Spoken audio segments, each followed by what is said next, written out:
स्वागत है दोस्तों आप सभी का हमारे YouTube चैनल रामायस में। तो आज हम बात करेंगे यहाँ पर मध्य प्रदेश के सामान्य ज्ञान के बारे में। ये हमारा दूसरा लेक्चर है। जो हमारा पहला लेक्चर था तो उसमें हमने देखा था मध्य प्रदेश के सामान्य ज्ञान के अंतर्गत हमने देखा था मध्य प्रदेश का सामान्य परिचय, मध्य प्रदेश को किन किन नामों से जाना जाता है और इसकी स्थापना कब हुई थी, इसका राजकीय पक्षी कौन सा है, राजकीय फूल कौन सा है, ये सारी चीज़ों के बारे में हमने देखा था। ठीक है, आज हम देखेंगे मध्य प्रदेश के गठन के बारे में। आखिर क्या कहानी रही है मध्य प्रदेश के गठन की। तो आज हम देखेंगे स्वतंत्रता के पूर्व का मध्य प्रदेश, स्वतंत्रता से पहले मध्य प्रदेश कैसा था आखिर, इसके बारे में हम देखेंगे। तो सबसे पहले मैप के थ्रू देख लेते हैं कि स्वतंत्रता के पहले की यहाँ पर अगर बात की जाए तो स्वतंत्रता के पहले जो मध्य प्रदेश था किस तरह से बसा हुआ था, ठीक है, कैसा था, इसके बारे में जानने की कोशिश करते हैं। तो यहाँ पर जो है विंध्य प्रदेश बसा हुआ था और यहाँ पर बघेलखंड, यहाँ पर छत्तीसगढ़ की अगर बात की जाए तो इसको हम देखेंगे कि कब मध्य प्रदेश से अलग हुआ और इसकी क्या कहानी रही है, तो इसके बारे में हम देखेंगे। तो ये जो छत्तीसगढ़ है तो जब स्वतंत्रता के पहले छत्तीसगढ़ और जो मध्य प्रदेश है वो एक ही हुआ करता था। सन 2000 में क्या होता है, ये दोनों मध्य प्रदेश और छत्तीसगढ़ अलग हो जाते हैं। जो छत्तीसगढ़ है एक नया राज्य बनता है सन 2000 में, 1 नवंबर 2000 में। ठीक है, यहाँ पर सेंट्रल प्रोविंस एंड बरार था, यहाँ पर भोपाल था, यहाँ पर मध्य भारत था, यहाँ पर बरार था और यहाँ पर विदर्भ, यहाँ पर महाकौशल बसा हुआ था। ठीक है, तो ये हमने मैप के थ्रू देखा कि स्वतंत्रता की पूर्व मध्य प्रदेश आखिर किस तरह से कहाँ पर इसकी क्या स्थिति रही है, कैसे बसा हुआ था, इसके बारे में हमने देखा। अब हम यहाँ पर इसके गठन की बात करते हैं कि मध्य प्रदेश का गठन आखिर किस प्रकार किया गया है। तो गठन की अगर यहाँ पर बात की जाए तो सबसे पहले हम देखते हैं यहाँ पर भारत का हृदय प्रदेश कहा जाने वाला। देखिए, जो हमारा पहला लेक्चर था उसमें मैंने बताया था कि मध्य प्रदेश को किन किन नामों से जाना जाता है। ये एग्ज़ाम में आ सकता है कि किन किन नामों में जाना जाता है। तो यहाँ पर आज फिर से देख लेते हैं। मध्य प्रदेश को सोया प्रदेश भी कहते हैं और इसे नदियों का मायका भी कहते हैं, तो इसे हृदय प्रदेश भी कहते हैं। तो इन नामों से जाना जाता है। हमने पहले लेक्चर में ये भी देखा था कि आखिर नदियों का मायका क्यों कहा जाता है, हृदय प्रदेश क्यों कहा जाता है, सोया प्रदेश क्यों कहा जाता है। इन सारी चीज़ों के बारे में हमने पहले लेक्चर में देखा था। ठीक है, तो भारत का हृदय प्रदेश कहा जाने वाला मध्य प्रदेश, क्या भारत का हृदय प्रदेश कहा जाने वाला मध्य प्रदेश भारत का एक भू आवेष्टित राज्य है। अब बात आती है यहाँ पर आखिर भू आवेष्टित राज्य क्या है। मध्य प्रदेश तो क्या है, ये भू आवेष्टित राज्य है, लेकिन भू आवेष्टित कहते किसे हैं इसके बारे में हम जानते हैं। तो भू आवेष्टित राज्य वो राज्य होते हैं जिनकी कोई समुद्री तट रेखा नहीं होती है और चारों तरफ से भौगोलिक सीमाओं से घिरे होते हैं। जैसे हम यहाँ पर मान लेते हैं ये एमपी है, ये पूरा भारत है, ये ऐसा पूरा भारत बसा हुआ है और मान लेते हैं यहाँ पर हमारा मध्य में एमपी है। ठीक है, अब यहाँ पर एमपी में क्या है, ना इधर से कोई समुद्री रेखा है ना इधर से कोई समुद्री रेखा है, ना इधर से कोई समुद्री रेखा है और ना ही इधर से, मतलब चारों तरफ से अगर देखा जाए तो कोई समुद्री रेखा नहीं है। लेकिन चारों तरफ से जो यहाँ पर भौगोलिक सीमाएं हैं वो घिरी हुई हैं, मतलब एक दूसरे कई राज्य हैं, 5 राज्य हैं जिनकी सीमा लगती है मध्य प्रदेश से, तो यहाँ पर ये घिरी हुई हैं। तो भू आवेष्टित राज्य यहाँ पर आपको समझ में आ गया कि आखिर भू आवेष्टित राज्य कहते किसे हैं, जिनकी कोई समुद्री तट रेखा नहीं होती है और ये चारों ओर से भौगोलिक सीमाओं से घिरे होते हैं, तो उन्हें क्या कहते हैं, उन्हें भू आवेष्टित राज्य कहते हैं। ठीक है, तो ये चीज़ यहाँ पर आपको समझ में आ गई होगी। आगे देखें मध्य प्रदेश के वर्तमान स्वरूप के बारे में। जो हमारा दूसरा लेक्चर रहेगा इसके बाद, तो उसमें हम देखेंगे कि स्वतंत्रता के बाद मध्य प्रदेश की क्या स्थिति रही है। लेकिन इसमें हम यहाँ पर देख लेते हैं थोड़ा सा कि मध्य प्रदेश का वर्तमान स्वरूप कैसा रहा है। तो जो आज हमें दिखाई देता है मध्य प्रदेश में वह एक लंबी प्रक्रिया का परिणाम रहा है। आखिर हम देखेंगे कि क्या परिणाम रहा है। तो ब्रिटिश काल में मध्य प्रदेश का स्वरूप जो अगर ब्रिटिशर्स के काल में देखा जाए और आज देखा जाए तो बिल्कुल अलग था। मध्य प्रदेश की जो स्थिति थी तो आज के टाइम में और पहले के टाइम में अगर कंपेयर की जाए तो बहुत अलग था, बिल्कुल अलग था। स्वतंत्रता के पूर्व की यहाँ पर बात की जाए, स्वतंत्रता के पूर्व वर्तमान स्वरूप में ना होकर के अलग अलग प्रांतों तथा रियासतों में बसा हुआ था। जब ये स्वतंत्रता के पूर्व की यहाँ पर बात की जाए तो जो मध्य प्रदेश था तो ये मध्य प्रदेश वर्तमान स्वरूप में ना होकर के अलग अलग प्रांतों तथा रियासतों में विभक्त था। अब उनमें से हम देखते हैं कि आखिर कौन कौन से प्रांत थे, कौन कौन सी रियासतें थी, कितनी रियासतों में विभक्त था, इसके बारे में हम जानने की कोशिश करते हैं। तो इन रियासतों में से जो सबसे महत्वपूर्ण या सबसे प्रमुख रियासत हुआ करती थी सेंट्रल प्रोविंस एंड बरार हुआ करती थी, जिसकी राजधानी नागपुर थी। ये चीज़ यहाँ पर याद रखना है, एग्जाम में आ सकता है कि स्वतंत्रता के पूर्व जो भारत था तो वो अलग अलग रियासतों में विभक्त तो था, लेकिन उनमें से जो सबसे महत्वपूर्ण रियासत हुआ करती थी कौन सी रियासत थी, क्या नाम था और उसकी राजधानी क्या होती थी। ठीक है, तो ये चीज़ यहाँ पर ज़रूर याद रखना है आपको। तो सबसे जो यहाँ पर इन जो जितनी भी रियासतें थी तो उनमें सबसे महत्वपूर्ण जो रियासत हुआ करती थी वो सेंट्रल प्रोविंस एंड बरार रियासत हुआ करती थी, जिसकी राजधानी नागपुर थी। इसके अतिरिक्त कुछ अन्य रियासतें भी थीं, जिसमें से पूर्व में बघेलखंड, छत्तीसगढ़ और दंडकारण्य रियासतें होती थी। पश्चिम की बात की जाए तो पश्चिम में मध्य भारत, उत्तर में विंध्य प्रदेश तथा मध्य में कोसल तथा भोपाल की रियासतें थी। ठीक है, ये चीज़ यहाँ पर याद रखना है। ये अन्य रियासतें हैं जो पूर्व में बघेलखंड, छत्तीसगढ़ और दंडकारण्य रियासतें थी। पश्चिम की बात की जाए तो पश्चिम में मध्य भारत, उत्तर में विंध्य प्रदेश तथा मध्य में महाकौशल तथा भोपाल रियासतें होती थी। ठीक है, लेकिन सबसे महत्वपूर्ण इन रियासतों में से अगर देखा जाए सबसे महत्वपूर्ण जो रियासत थी वो कौन सी थी, सेंट्रल प्रोविंस एंड बरार रियासत हुआ करती थी, जिसकी राजधानी क्या थी, नागपुर। ठीक है, ये चीज़ यहाँ पर याद रखना है आपको। अब हम स्वतंत्रता के बाद की अगर कहानी देखें कि स्वतंत्रता के बाद आखिर मध्य प्रदेश की क्या स्थिति रही है, ये हम अगले लेक्चर में देखेंगे। लेकिन यहाँ पर हम थोड़ा सा जानने की कोशिश करते हैं कि स्वतंत्रता के पश्चात आधुनिक मध्य प्रदेश के निर्माण के लिए क्रम में इसके स्वरूप में कई परिवर्तन किए गए हैं। जैसे अगर हम यहाँ पर देखें तो कई परिवर्तन जो हैं, सर्वप्रथम सेंट्रल प्रोविंस, बरार, बघेलखंड, छत्तीसगढ़ तथा दंडकारण्य की रियासतों को मिलाकर के पार्ट ए स्टेट बनाया गया था। यहाँ पर स्वतंत्रता के बाद यहाँ पर फिर स्टेट में डिवाइड किया गया था। तीन स्टेट थे, पार्ट ए, पार्ट बी और पार्ट सी। इनमें से हम देखते हैं कि पार्ट ए के अंतर्गत क्या आता था और पार्ट बी के अंतर्गत क्या क्या आता था, कौन कौन से स्टेट आते थे, और पार्ट सी के अंतर्गत कौन कौन से स्टेट आते थे। ठीक है, तो यहाँ पर सर्वप्रथम central province and Berar, Baghelkhand, Chhattisgarh तथा दंडकारण्य की रियासतों को मिलाकर के क्या बनाया गया था, पार्ट ए। ये जो रियासतें हुआ करती थी ये पार्ट ए के अंतर्गत आती थी। ठीक है, बनाया गया था। इसकी जो राजधानी हुआ करती थी नागपुर हुआ करती थी। तो ये चीज़ यहाँ पर याद रखना है कि पार्ट ए के अंतर्गत कौन कौन सी रियासतें थी और उनकी राजधानी क्या हुआ करती थी, ये भी आपको याद रखना है, एग्जाम में आ सकता है। तो यहाँ पर ये जो रियासत थी पार्ट ए के अंतर्गत जो आती थी उसकी राजधानी क्या थी, नागपुर हुआ करती थी। ठीक है, अब हम आगे देखें। आगे अगर यहाँ पर मध्य भारत को पार्ट बी स्टेट का दर्जा दिया गया था। अब यहाँ पर देखें कि मध्य भारत जो था या फिर जिसे पार्ट बी स्टेट का दर्जा दिया गया था, तो पार्ट बी के अंतर्गत कौन कौन सी रियासतें आती थीं, इसके बारे में हम जानने की कोशिश करते हैं।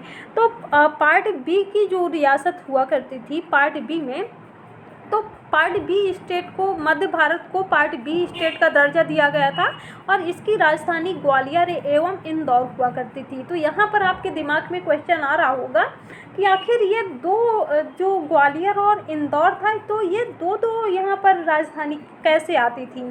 तो यहाँ पर हम जानने की कोशिश करते हैं कि जो मध्य भारत था तो मध्य भारत को पार्ट बी स्टेट के अंतर्गत रखा गया था, पार्ट बी स्टेट का दर्जा दिया गया था।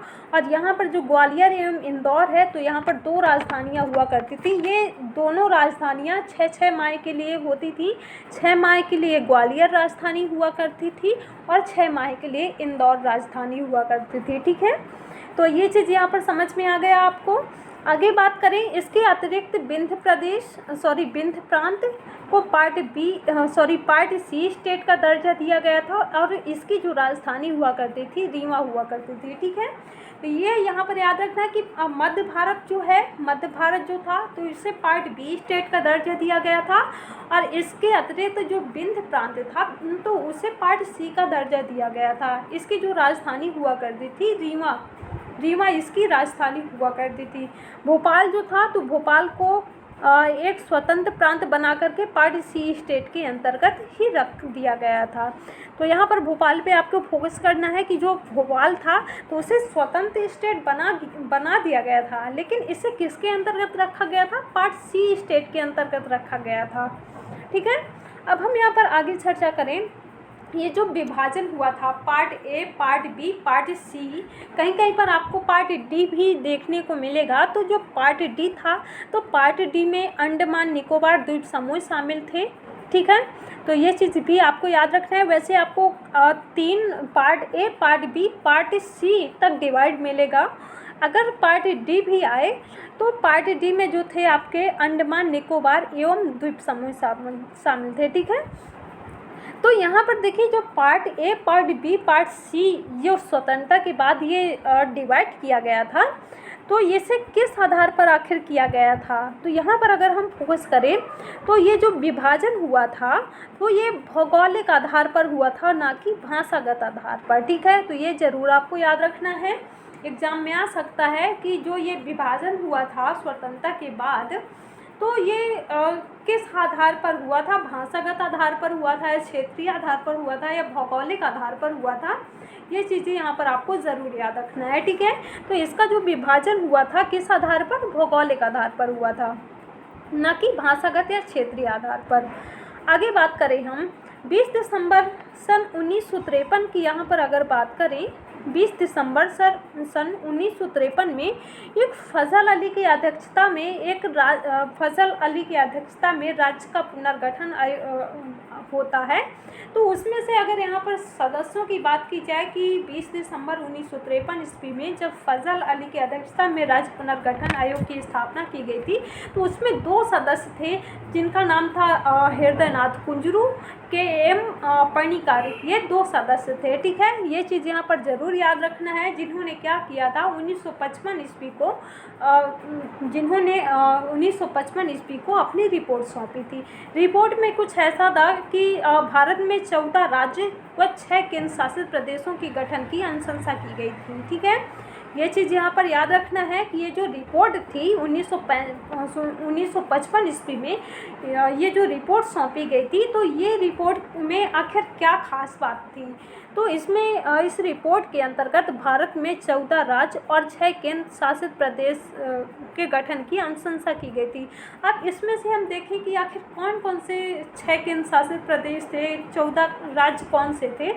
तो इसमें से अगर हम यहाँ पर जानने की कोशिश करें तो 1 नवंबर 1956 की यहाँ पर बात करें तो 1 नवंबर 1956 को भाषाई आधार पर मध्य प्रदेश के गठन की अनुशंसा की जाती है।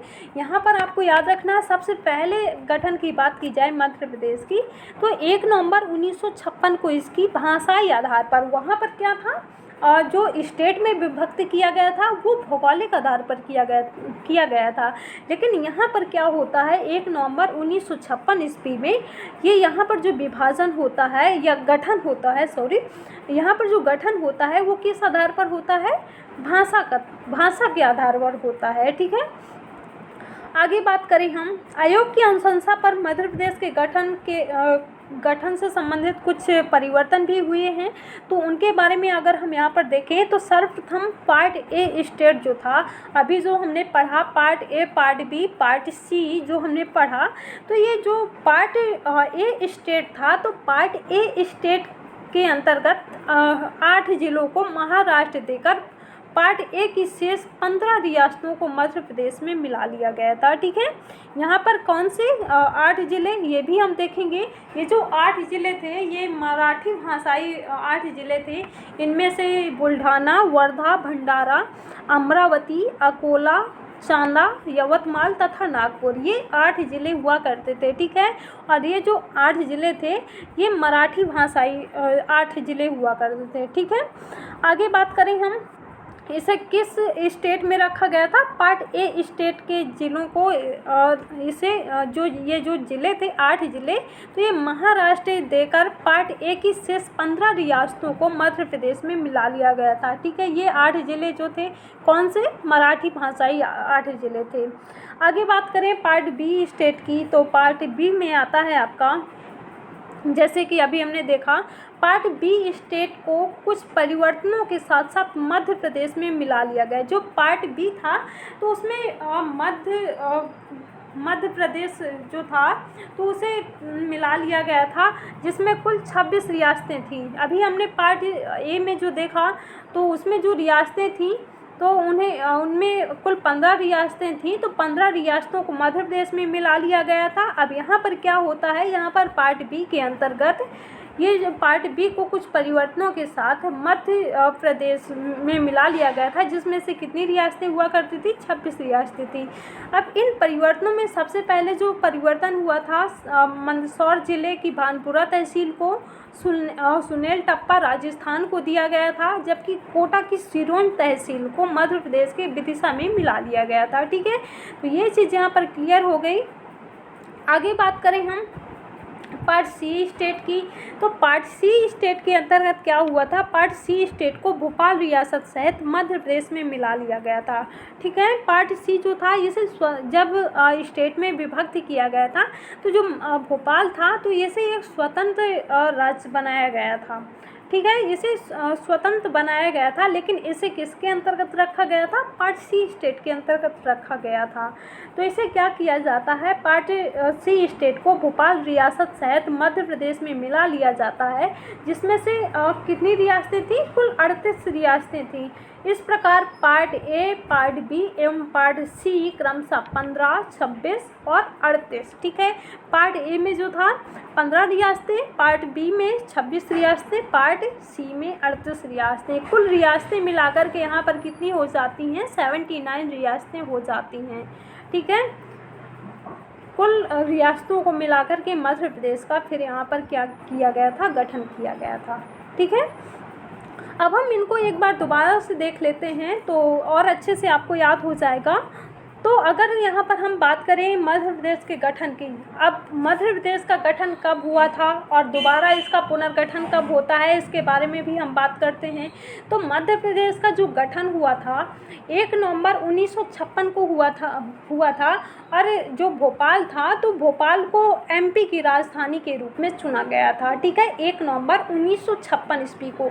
यहाँ पर आप कंफ्यूज नहीं होइएगा, आगे हम देखेंगे। देश के आज़ाद होने के बाद सभी राज्य जो थे, सभी राज्य तथा रियासतों को 4 भागों में बांटा गया था। जैसे कि अभी हमने देखा कि कहीं कहीं 4 भागों में भी आता है, 3 में भी आता है। तो सबसे ज़्यादा जो 3 रियासतें थी, अगर 3 रियासतों की बात की जाए, जो चौथी रियासत हुआ करती थी जो पार्ट डी था, तो अंडमान निकोबार द्वीप समूह था। तो इसके बारे में हमें ज़्यादा फोकस नहीं करना है, लेकिन जो जो 3 पार्ट थे तो उनमें से part A, part B, part C थी। तो इनको क्या किया गया था? देश के आज़ाद होने के बाद सभी राज्य तथा रियासतों को इन्हें क्या किया था? 4 भागों में विभाजित किया गया था।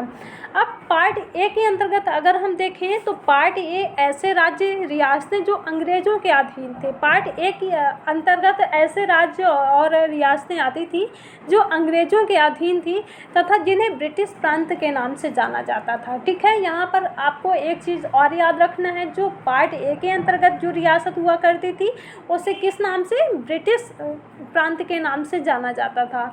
उन्हें पार्ट ए स्टेट में शामिल किया गया था। ठीक है, आगे बात करें पार्ट बी स्टेट की, तो पार्ट बी स्टेट की बात करें अगर, तो पार्ट बी स्टेट में कुछ जो पार्ट बी और पार्ट सी स्टेट को देसी रियासतों का दर्जा प्रदान किया गया था। ठीक है, पार्ट ए यहाँ पर याद रखना है कि ये अंग्रेज़ों के अधीन थी, इसलिए इसे पार्ट ए में रखा गया। पार्ट बी पार्ट सी जो रियासतें थी, part B part C state जो था, तो उसे देसी रियासतों के अंतर्गत रखा गया था। ठीक है, अब यहाँ पर हम बात करें राजधानी की। पार्ट ए स्टेट की राजधानी क्या थी, पार्ट बी स्टेट की राजधानी क्या थी, पार्ट सी स्टेट की राजधानी क्या थी।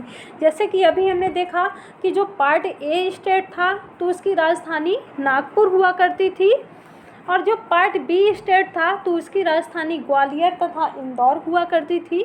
ग्वालियर तथा इंदौर ये दो राजधानियाँ कैसी हुआ करती थी, ये भी हमने देखा कि ये 6 माह के लिए राजधानियाँ हुआ करती थी। 6 माह ग्वालियर राजधानी हुआ करती थी और 6 माह इंदौर राजधानी हुआ करती थी। ठीक है, ये जो पार्ट बी था तो ये पश्चिमी रियासतें थीं। पार्ट बी की रियासतों को मिलाकर के क्या किया गया था, पश्चिम की जो रियासतें थी तो इनको मिलाकर के क्या किया गया था, पार्ट बी का दर्जा प्रदान किया गया था, या पार्ट बी के अंतर्गत रखा गया था। ठीक है, इसका जो नाम था मध्य भारत था। पार्ट सी की बात करें तो पार्ट सी की जो राजधानी थी रीवा हुआ करती थी। ये पार्ट सी जो था तो उत्तर की रियासतों को मिला करके, और भोपाल जो उत्तर की रियासतें थी तो उनको मिलाकर के पार्ट सी के अंतर्गत रखा गया था। और जो भोपाल था, भोपाल को जो स्वतंत्र राजधानी, स्वतंत्र स्टेट जो बनाया गया था तो उसे भी पार्ट सी के अंतर्गत ही रखा गया था। ठीक है, तो ये चीज़ यहाँ पर आपको समझ में आ गई। अब हम आगे बात करें, आगे अगर यहाँ पर हम देखें इसके गठन की प्रक्रिया, आखिर इसके गठन की प्रक्रिया कैसी हुई है, तो 1956 ईस्वी से सन 2000 के मध्य की अगर बात करें तो 1956 ईस्वी में क्या होता है, यहाँ पर हम देख लेते हैं। 1956 ईस्वी में 1956 ईस्वी में पहली बार जो हमारा मध्य प्रदेश है तो वो उसका गठन होता है। ठीक है, उसके फिर कुछ दिन बाद सन 2000 में इसका पुनर्गठन होता है। सन 2001 नवंबर सन 2000 में जो एमपी और छत्तीसगढ़ है ये दोनों पहले एक ही हुआ करते थे, एक ही स्टेट था। तो ये छत्तीसगढ़ सन 2000 में इससे मध्य प्रदेश से अलग हो जाता है। ठीक है, तो ये चीज़ यहाँ पर याद रखना है। 1953 में राज्य पुनर्गठन आयोग का गठन भी किया गया था। मध्य प्रदेश के गठन के बाद राजधानी भोपाल बनाई गई थी। जब 1956 ईस्वी में मध्य प्रदेश का गठन होता है, फिर इसकी राजधानी क्या थी, भोपाल थी। ठीक है, इसकी राजधानी क्या थी, भोपाल। भोपाल जो था तो भोपाल प्रशासनिक दृष्टि से केवल एक सीहोर जिले की तहसील हुआ करती थी। यहाँ पर आपको याद रखना है जो भोपाल था, अभी हम जो हमारा दूसरा लेक्चर रहेगा स्वतंत्रता के बाद की जो कहानी देखेंगे मध्य प्रदेश की, तो उसमें हम बात करेंगे कि आखिर क्या कहानी रही है, इसके बारे में हम चर्चा करेंगे। लेकिन यहाँ पर हम थोड़ा देख लेते हैं कि जो भोपाल था स्वतंत्रता के बाद, जब ये मध्य प्रदेश के गठन के बाद भोपाल को जो राजधानी बनाई गई थी, तो इसके बारे में अगर चर्चा करते हैं तो जो भोपाल था, भोपाल प्रशासनिक दृष्टि से केवल एक सीहोर जिले की एक तहसील हुआ करती थी, जिसे ज़िला नहीं बनाया गया था। फिर 1972 ईस्वी में क्या होता है, इसे ज़िले का दर्जा प्रदान किया जाता है। ठीक है, 1956 में मध्य प्रदेश के गठन के बाद मध्य प्रदेश में कुल 43 ज़िले बनाए गए थे। फिर इसके बाद मध्य प्रदेश जो भोपाल था तो भोपाल को भी दूसरे ज़िले से अलग किया गया था। तो ये कहानी हम देखेंगे दूसरे लेक्चर में। ठीक है, तो आज हम यहीं पर समाप्त करते हैं। ठीक है, थैंक यू, बाय बाय।